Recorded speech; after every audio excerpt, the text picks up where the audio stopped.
सोचिए, आप हजारों फीट की ऊंचाई पर उड़ रहे हैं। विमान सामान्य तरीके से अपनी मंजिल की ओर बढ़ रहा है। यात्री अपनी सीटों पर है। तभी अचानक विमान करीब 300 फीट नीचे आ जाता है। कुछ ही सेकंड में फ्लाइट के अंदर अफरा तफरी मच जाती है। कई यात्री और क्रू मेंबर घायल हो जाते हैं। अब इसी घटना से जुड़ी एक ऐसी जानकारी सामने आई है जिसने पूरे मामले को और गंभीर बना दिया है। एयर इंडिया की फुकेट दिल्ली फ्लाइट AI2379 के पायलट इन कमांड का marijuana टेस्ट पॉजिटिव पाया गया है। यानी जिस फ्लाइट में अचानक इतनी बड़ी हलचल हुई, उसके पायलट की ड्रग टेस्ट रिपोर्ट अब सवालों के घेरे में है।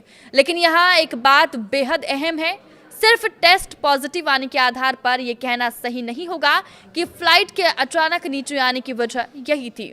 इसकी पूरी तस्वीर जांच के बाद ही साफ होगी। फिर भी सवाल कई हैं और बेहद गंभीर हैं। नमस्कार, मैं हूं साक्षी झा और आप देख रहे हैं न्यूज़ 18 का डिजिटल प्लेटफॉर्म। 4 अगस्त फुकेट से दिल्ली के लिए उड़ान भरती है एयर इंडिया की फ्लाइट A12379। विमान में यात्री सफर कर रहे थे और फ्लाइट अपने तय रूट पर थी, लेकिन उड़ान के दौरान अचानक विमान करीब 300 फीट नीचे आ गया।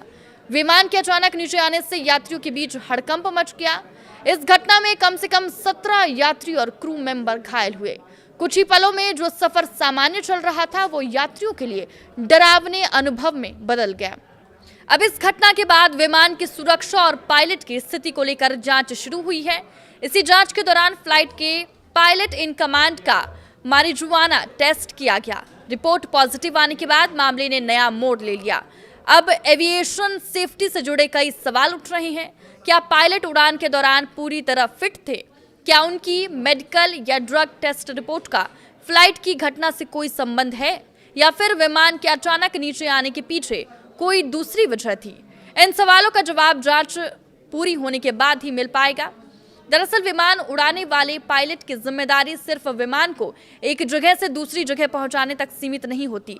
सैकड़ों यात्रियों की सुरक्षा सीधे कॉकपिट में बैठे पायलट और पूरे क्रू की फिटनेस, अलर्टनेस और डिसीजन मेकिंग पर निर्भर करती है। इसीलिए पायलटों के लिए मेडिकल जांच और सब्सटेंस टेस्टिंग को बेहद गंभीरता से लिया जाता है। लेकिन इस मामले में सबसे जरूरी बात यह है कि एक पॉजिटिव टेस्ट और फ्लाइट में हुई घटना के बीच सीधा संबंध साबित करने के लिए पर्याप्त जांच जरूरी है। इसीलिए फिलहाल किसी भी निष्कर्ष पर पहुंचना जल्दबाजी होगी। अब जरा उस घटना पर लौटते हैं जिसने इस पूरे मामले को चर्चा में ला दिया। 4 अगस्त को AI2379 उड़ान के दौरान अचानक करीब 300 फीट नीचे आई। विमान के इस अचानक मूवमेंट से यात्रियों को झटका लगा और कई लोग घायल हो गए। घटना के बाद स्वाभाविक तौर पर सवाल उठा कि आखिर विमान अचानक नीचे क्यों आया? क्या ये तकनीकी कारण था? क्या मौसम या ट्रबुलेंस की कोई भूमिका थी?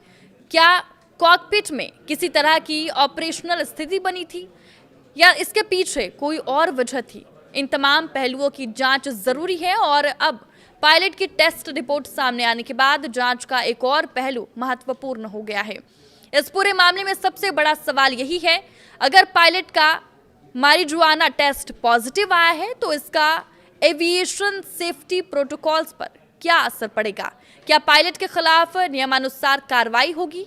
क्या एयरलाइन की तरफ से भी कोई इंटरनल जांच की जाएगी? और क्या 4 अगस्त की घटना की जांच में इस रिपोर्ट को भी एक फैक्टर के तौर पर देखा जाएगा? इन सवालों के जवाब आने वाले दिनों में सामने आ सकते हैं, लेकिन फिलहाल ये साफ है कि AI2379 की घटना ने एयरलाइन और एविएशन सेफ्टी सिस्टम के सामने कई सवाल खड़े कर दिए हैं। एक तरफ उड़ान के दौरान विमान का करीब 300 फीट नीचे आना, दूसरी तरफ इस घटना में 17 यात्रियों और क्रू मेंबर्स का घायल होना और अब पायलट इन कमांड का marijuana टेस्ट पॉजिटिव आना। पूरी कहानी में कई कड़ियां हैं, लेकिन इन कड़ियों को जोड़कर अंतिम निष्कर्ष जांच के बाद ही निकाला जा सकता है, क्योंकि आसमान में उड़ते विमान में किसी भी तरह की लापरवाही की गुंजाइश बेहद कम होती है। अब नजर इस बात पर होगी कि जांच में AI2379 की घटना की असली वजह क्या सामने आती है और पायलट की पॉजिटिव टेस्ट रिपोर्ट पर संबंधित एजेंसियां क्या कार्रवाई करती है। फिलहाल इस पूरे मामले ने एक बार फिर सवाल खड़ा कर दिया है कि क्या विमान में बैठे यात्रियों की सुरक्षा के लिए सिर्फ मशीनों की जांच काफी है, या कॉकपिट में बैठे इंसान की फिटनेस भी उतनी ही महत्वपूर्ण है। आपकी इस वीडियो पर क्या राय है, हमें कमेंट करके जरूर बताएं। नमस्कार।